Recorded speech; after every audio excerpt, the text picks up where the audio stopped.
When I was a little girl, I remember driving on I-44 with my mom past the desolate remains of what used to be Times Beach. The streets sat empty save for the dark, windowless husks of decaying abandoned houses. And she would always tell me the story about how that was where everyone had to be evacuated because of toxic waste contamination, even though I was barely old enough to understand what that meant at first. Every time we'd drive by on our way out into St. Louis County to visit family, I'd get that tingly feeling in the pit of my stomach, knowing we were going to pass by it. In my young mind, I thought if any place was truly haunted, it had to be Times Beach. I just remember it being one of those places of legend, you know. We drove this corridor a lot because it was I-44, so I just remember looking down there and you'd see all the houses still there. Streets, there were buildings, there were windowless buildings and street signs, and just no people. And it just looked like a movie set for a horror film or something. The official story goes like this. 17 miles southwest of St. Louis sat Times Beach, a small community which began as a summer resort back in the 1920s. By the 1970s, it had become a low-income housing community with a population of 1,240 people that could not afford to pave its dusty roads. In an effort to control the dust, the city hired waste oil hauler Russell Bliss to spray them down, which he did multiple times between 1972 and 1976. The government would later claim Bliss obtained the dioxin-laced waste in 1971 from a Verona, Missouri chemical plant where toxic byproducts, including the byproduct of Agent Orange, was manufactured. Waste Bliss mixed in with the oils he sprayed on Times Beach roads as his means of disposing it. This plant would later show concentrations of dioxin at up to 2,000 times higher than that found in Agent Orange itself. By 1985, Times Beach was disincorporated, evacuated, and quarantined, save for one elderly couple who refused to leave.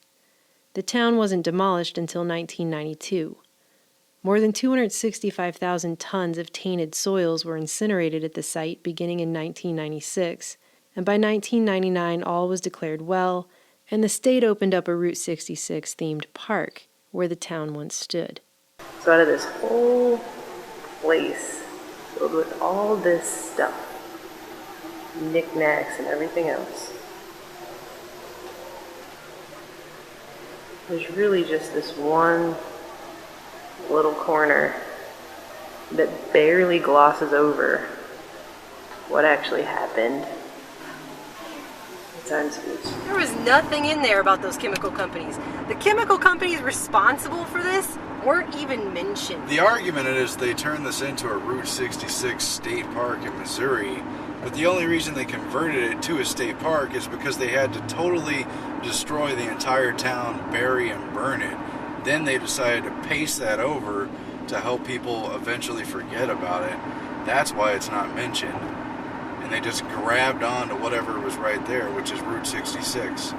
The whole incident went down as the largest civilian dioxin exposure in U.S. history, but between the time the roads were sprayed with several dangerous deadly chemicals and the time the EPA declared one of the greatest triumphs over environmental disaster had come to an end in 1997, a lot of conflicting information and unresolved details still leave many unanswered questions about Times Beach. Bliss came under scrutiny after he sprayed his oil mixtures at several horse farms, including a May 1971 incident at Shenandoah Stable, after he sprayed 2,000 gallons of a thick, pungent waste oil with a foul burning odor at Judy Pyatt's indoor arena. In the weeks that followed, birds began dropping dead, dogs and cats were falling ill, and horses who came near the place developed sores and began losing their hair. Judy and her kids got headaches, nosebleeds, abdominal pain, and diarrhea. After just a few months, over 60 horses died. When Judy called him on it, Bliss claimed he had sprayed nothing more than used motor oil. What Bliss failed to mention is that prior to spraying her farm, he had mixed that old motor oil with other batches of waste he'd been paid to dispose of, including from the Independent Petrochemical Corporation, IPC.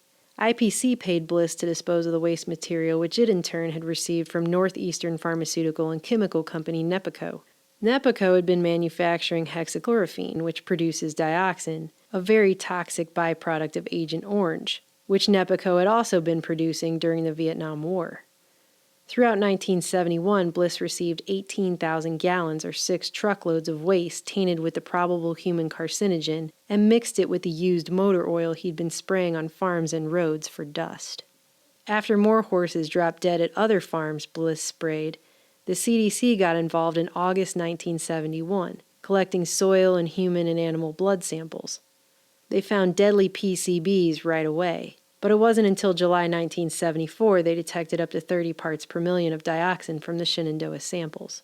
Meanwhile, Bliss had already been spraying the over 20 miles of roads at Times Beach intermittently for 3 years. Even though Bliss was under investigation for improperly disposing of hazardous toxic waste, and the government knew where he was spraying his waste oils, no one informed the people of Times Beach. Skip ahead to 1979 when a NEPACO employee finally blew the whistle on the company's shoddy dioxin disposal practices, including the burial of 90 corroded, leaky drums of toxic waste on a nearby farm for a measly $150. That's when the EPA officially got involved. The EPA was sending out letters.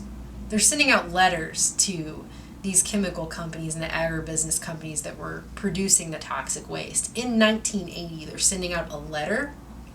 So you're producing this toxic waste, you're not disposing of it properly. Here's a letter. Could you please not do that? Sincerely, thank you, EPA. Like, that's going to really help the people that are going to suffer from the consequence of dumping toxic waste on their lawn? I mean, really, a letter? By mid-1982, the agency was making rounds on the farms and visited Times Beach as well, but still no one informed the town itself. The Environmental Defense Fund leaked an internal EPA document detailing that the agency had previously known of 14 confirmed and 41 possibly contaminated sites in Missouri, with Times Beach at the top of the list. According to the town's last mayor, Marilyn Leisner, Times Beach wasn't told about its potential poisoning until November 1982, when a reporter called and informed the city clerk that Bliss might have doused the place with dioxin. A call from the EPA quickly followed, officially informing the clerk that Times Beach was a suspected dioxin dump site, but that it might be 9 more months before any soil testing could be done.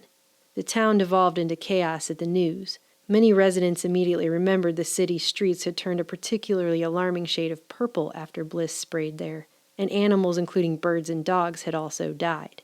One resident even collected some of the dead birds and contacted the St. Louis Health Department, who instructed him to freeze the birds, but no one ever came to retrieve and test them. The roads commissioner recalled that the city had finally ordered Bliss to stop oiling Times Beach, but just a few days later found one of his drivers had dumped an entire tank of waste into an undeveloped part of the city, the part that would soon become the town's baseball field.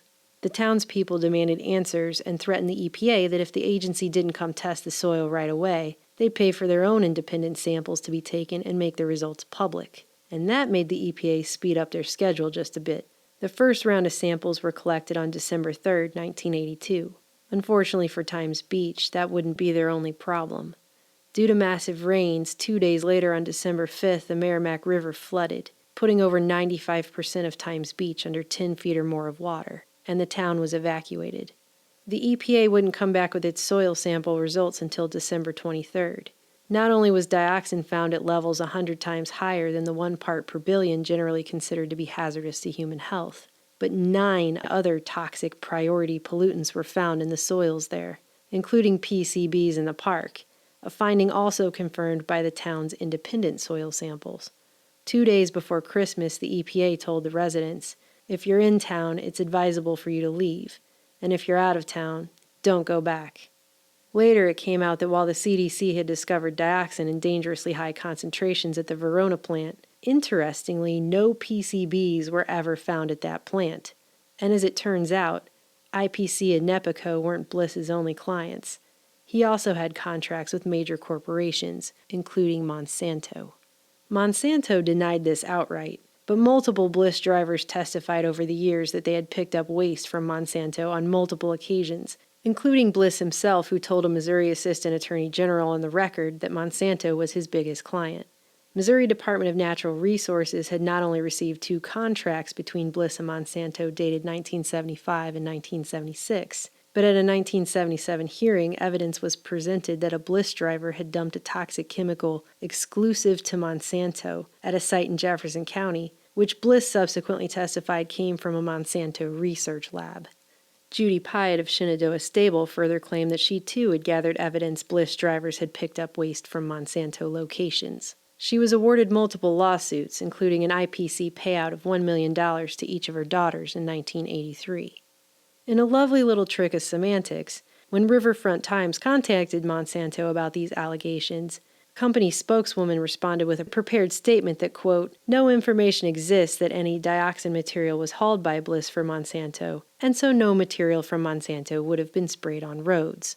But one does not automatically equal the other, now does it? Once the EPA and DNR had zeroed in on the Verona plant as the sole source of the contamination, that was it, their investigation was over. Activist Steve Taylor of the Times Beach Action Group told reporters leads weren't followed up on if they didn't fit into the theory of where the waste came from, despite the fact that, again, no PCBs were ever found at the Verona plant. The EPA was able to conclude all of this, by the way, without the agency ever having actually interviewed Russell Bliss. Dioxin is a probable carcinogen that's been linked to skin diseases, immune disorders, and birth defects. Over 800 families were forced to leave their lives and belongings behind at Times Beach. People's lives were ruined. Many were left homeless. Residents got sick and the sick got sicker. Children learned from the news media that animals fed Times Beach soil. The very soil they'd been playing on for years was killing the animals. When they did move, kids at their new schools refused to play with the Times Beach children and treated them like diseased outcasts.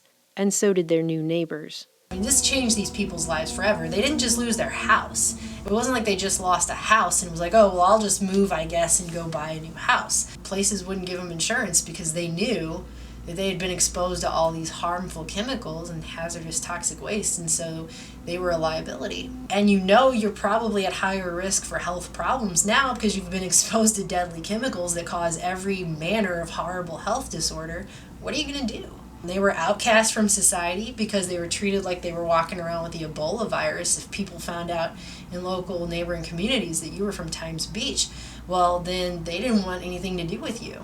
So it wasn't like these people could just move. I'm just going to move one neighborhood over and get a new job and start my life over. It wasn't like that at all. And they probably had to not tell people where they were from. Mayor Leisner noted that as health problems increased among the Times Beach families, so did physical and alcohol abuse. Leisner only became the mayor after one mayor suddenly resigned and moved away following the discovery of PCBs in the town, and his replacement had a nervous breakdown and was hospitalized. I had 8 brothers and 1 sister, and what we had as children growing up was bruises, scratches, a few stitches, maybe a broken arm. Nothing like my family. Every member of my family was ill with something different. So you have to believe that it's because of the exposure to the chemicals. Then the board found out that the federal government likely knew about the contamination at Times Beach going all the way back to 1972, but did nothing to alert Times Beach residents in all that time. The whole thing reeked of a cover-up. The situation went all the way to the federal level, and in January 1983, President Reagan announced a Times Beach Dioxin Task Force. A month later, the EPA announced a federal buyout of the town for $33 million, just like that. It was the first time the government had ever done so in American history. The official quarantine began in 1985, but the town would not be demolished for another 7 years. Though thousands of lawsuits were subsequently filed against Bliss, IPC, and NEPACO, Russell Bliss was never convicted of any crime for what he did. Bliss claimed he was just a patsy, and he was never informed the waste he received could be hazardous. A defense that makes little sense in hindsight considering who his clients were. I wasn't told what was in the oil. I wouldn't have known what it was if they had told me what it was. If you want the truth, you could tell me it was some kind of a new jelly and I'd put it on toast and eat it. He said, I'm the fall guy, I'm the scapegoat. All my friends say I'm the scapegoat and I took the fall. And he very much did, because everyone said, you're the guy that sprayed it on the street. You're the one that did that. You're the one that spread it all around. It doesn't really go back. I did go back to the chemical companies that did it, but they just had to pay fines into some super fund thing that goes to the state to clean it up. You know, nobody's paying into, say, a fund for some woman who lived there with their kids, when they find out 20 years on down the road they got cancer. I didn't see anything about that in all the stories that I read about it. What I saw was a bunch of companies ordered to pay large fines, and the face that was put on the bad guy of the story wasn't just dioxin, it was dioxin and Russell Bliss. It wasn't dioxin, Russell Bliss, and the pharmaceutical chemical companies, the agribusiness companies, and the United States for their Vietnam War activities. That wasn't the bad guy. The bad guy was Russell Bliss. So that's how this whole thing got worked, and that's, I think, why it was such a national attention, because they had like the scapegoat bad guy. It's dioxin, it's Russell Bliss. As the cleanup finally began, the controversy only grew. An incinerator was placed at Times Beach in the mid-90s by Syntex, the company that bought out Nepico, where over 265,000 tons of dioxin-contaminated soil from more than 24 sites around Missouri would be incinerated. In fall 1997, the Justice Department quietly initiated a criminal inquiry into the disputed stack emissions test for the Times Beach dioxin incinerator, after 2 separate EPA and DNR reviews of said data revealed serious lapses in scientific protocol which cast doubt on whether the incinerator was functioning properly and legally protecting human health. One way dioxin is spread to begin with happens to be by incineration. It was also found that the laboratory that handled the stack emissions test samples was owned by the incinerator operating company, and the laboratory's quality assurance officer assigned to Times Beach was also involved in a trial burn at the U.S. Army Chemical Weapons Incinerator at Dugway Proving Ground, which was also under a separate investigation at the same time after Army whistleblowers came forward alleging that that incinerator wasn't working properly either. And despite the fact that Judy Pyatt, Mayor Leisner, and a civil attorney all recalled that PCBs had been found in the Times Beach Park, the EPA claimed in 1991 the PCBs, a highly toxic and non-biodegradable environmental pollutant, had somehow just magically vanished. End of story. It should be noted that from the 1930s until 1977, Monsanto was the largest PCB producer in the United States. An agricultural chemicals newsletter dated March 16, 1972 notes that at that time, Monsanto was the only domestic producer of PCBs.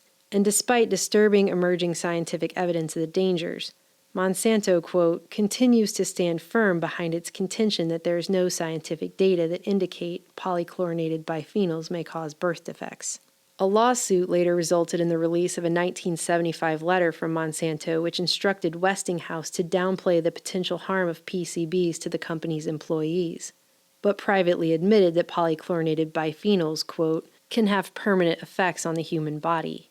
It would come out much later that Monsanto had been fully aware of how dangerous PCBs were, but continued to produce the toxic chemicals for another 8 years anyway, through 1977. Back at Times Beach, the EPA was quietly hauling over 4,400 tons of special waste off-site for some reason, to a landfill that had been cited by DNR in the past for potentially allowing waste to seep into the ground and contaminate groundwater. Not only that, but another EPA document dated 1982 came out, proving that that specific landfill had also likely been sprayed by Bliss a decade earlier. When questioned about it by reporters, everyone involved in the special dump cited confidentiality agreements with the EPA, and no one would talk. Worse, an employee of the engineering firm connected to this special landfill not only witnessed safety violations at the incinerator site, but found irregularities with the Times Beach soil sampling. Unfortunately, he died in a one-car accident before he could have his turn on the witness stand. Something was definitely being covered up. Riverfront Times also discovered that in 1982, the DOJ, then acting on behalf of the EPA and White House, withheld documents from a congressional investigation on the Times Beach cleanup, including handwritten notes of an EPA attorney pertaining to the Missouri dioxin sites and their proposed cleanup. They cited executive privilege and refused to turn the information over to Congress for reasons that remain secret to this day. Activist Taylor summed it up best when he said, "We believe this is more of a toxic waste shell game than a cleanup. We feel there's a lot of secrets, that this whole incineration project was about preserving those secrets and protecting commercial interests more than protecting public health." In August 1997, Taylor was hit with a legal action from the EPA using a provision of the Superfund law that's supposed to be preserved for corporate polluters, giving Taylor 1 week to turn over any information he and his group might have on the disposal of any hazardous waste generated by Monsanto, or face a fine of $25,000 a day until he did. The order came just 2 weeks after Taylor asked the St. Louis County Council to form a task force to independently investigate other contaminated sites overlooked by the EPA and DNR. Just a few weeks after the incinerator was shut off at Times Beach for the final time, the EPA announced it had found yet another dioxin-laced site in Ellisville. Today, a giant vented grassy mound of leftover debris from the town of Times Beach sits in the new Route 66 park the state turned the site into. A park as creepy and desolate as the abandoned husk of a town I remember driving by as a kid. The old roadhouse is the only original Times Beach building left standing. Used by the EPA as its headquarters during the cleanup, it has now been turned into a cheesy Route 66 museum and knick-knack gift shop. Only one tiny corner of the place has any information about the tragedy that befell Times Beach.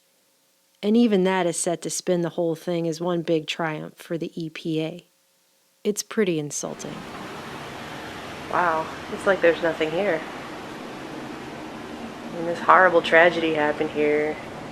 They could use it as an example to help people learn about environmental safety, health. Instead, they've just glossed over the whole thing by the opportunity, the fact that this place is near I-44, and turned it into a Route 66 museum, as if this part of the highway has anything to really do iconically with Route 66. I mean,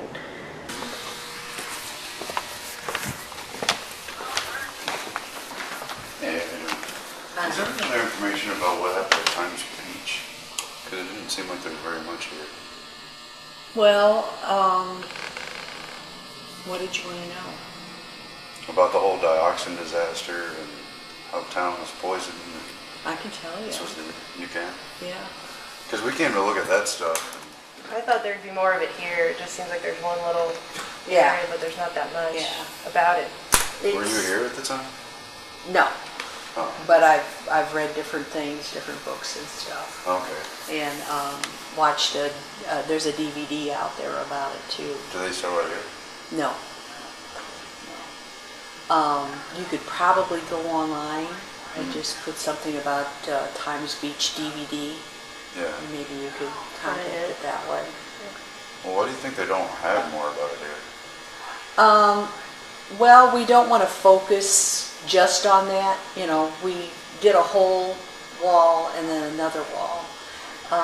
But for the most part, this is a visitor center, so people are more or less from all over the world coming to do Route 66. So Times Beach is just one, part of what's going on. It just seems like that buries the history kind of what actually happened here, because Route 66 goes for multiple states. You know what I mean? It's like not like this part of Route 66 is the iconic Route 66. Right. You wouldn't think of that for Eureka, Missouri. I'm sorry, I grew up near here, and I just remember we would drive down this part of I-44, and Times Beach was always what we would talk about every time. And I understand it's an environmental disaster, but it seems like it could have been used as a way to teach people about the dangers of that stuff. Well, there has been all kinds of stuff. Like I said, there's books and everything out there. But they don't sell them here. No. Don't you think that's kind of strange? I guess it just kind of, I don't know, maybe it's because I grew up around here and I know how it affected everybody here. Oh, yeah. But it's just, to come here and not have this be the place where they could teach people, educationally even, about. Well, we have that in It there. just seems, and like yeah, I but said, it's mentioned one time in the very sparse timeline, and then maybe once on that other corner wall. It's that's the only place. I mean, you have a bigger section over there for the Coral Court Motel than you do about the thing that happened here, and that motel's not even in this town. I don't know. It just seems weird to me. this was a roadhouse. Oh, I know. This is a historic roadhouse since the early 1930s. Right, I know. So when people come right to there. here, but The park is over there, though. so many more will come through and they see that little bit that's in there, and then they ask me questions about it here. All right. Well, there you go. Thanks. I just can't believe how that lady downplayed that whole thing. Well, I've traveled through Europe, I've been all over the US. Whenever there's some obscure battle on a place, they make a big deal. Here in 1850 whatever was the battle of such and such. Doesn't matter how famous it is to the whole earth. You go somewhere in Europe, say where a concentration camp was, or something important to the Holocaust, or World War II, Nazi Germany, they make a huge deal of it. They have a big commemoration, a whole psychological display confronting you with the horror, talking about how it will never happen again, the lessons that are going to be learned from it, documenting the tragedies that happen to individuals, but not here. If you get poisoned by dioxin from a chemical company in the United States, and then the EPA takes it over, cleans it up, and sweeps it under, and they put a state park over it, forget about it. Don't give the lives of people wondering if they were going to get cancer, or documenting how they did get sick later in life, or how they were economically turned over and destroyed by the tragedy that happened in this town. Don't give a warning about how this is how we're going to learn to treat chemicals better in the future, and everyone's going to play by better rules, and don't, portray the lives. No, just put it in a corner and say it's a triumph for EPA cleanup, and screw the lives of the people who lived here, right? Just don't even mention them, show a photo, but don't tell their personal story. Yeah. Do they do that at any other historical I've locations? never seen that before. My favorite part is when she said, but this was a roadhouse. It's Route 66 because this is a roadhouse. I mean, yeah, this right here that we're driving on, this is technically Route 66 because it's Interstate 44 right here. But this is not the iconic part of Route 66 that people think of and they go, oh yes, Route 66. Well, that immediately reminds me of Eureka, Missouri. And for that lady to be like, this was a roadhouse.